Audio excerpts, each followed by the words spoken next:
Is your Toshiba smart TV acting like it's taking a long nap and refusing to wake up? Just a black screen staring back at you? Don't panic.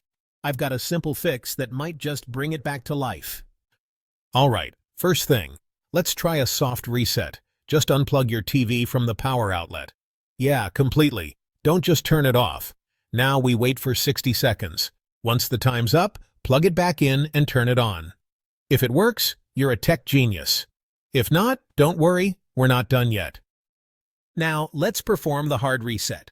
Unplug the TV again, but this time, press and hold the power button on the TV itself. Yes, the actual button on the TV, not the remote. Hold it down for about 30 to 60 seconds. This drains any leftover power, kind of like a full-body reset for your TV. After that, plug it back in and hit the power button. Did it work? If yes, awesome. If not, don't worry. There's one more way to reset your TV.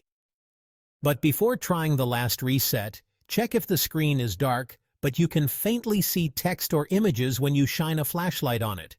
If so, your backlights might be dead. That's a different fix if that's not the issue. Let's move on to the final hard reset.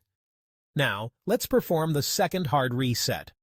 Find the power button on your TV. Depending on your model, it might be on the left side, right side, or bottom of the TV.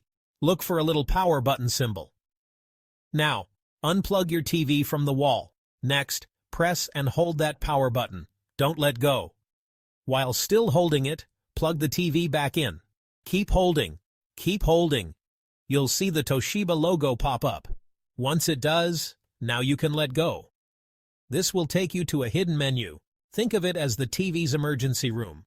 You'll see an option that says, Wipe Data, Factory Reset. To move down, just keep tapping the power button. Once you're on Factory Reset, press and hold the power button to select it. You'll get a warning. Are you sure? This can't be undone. But if your TV wasn't working anyway, what's there to lose? Tap the power button to move to Yes, then hold it to confirm. Once it's done, you'll see Reboot System Now. Hold the power button to select it. The TV will restart, and after about 1 to 2 minutes you'll be back at the setup screen, just like when you first took the TV out of the box. Hopefully this helped you out. If it did, hit that like button and subscribe for easier tech fixes.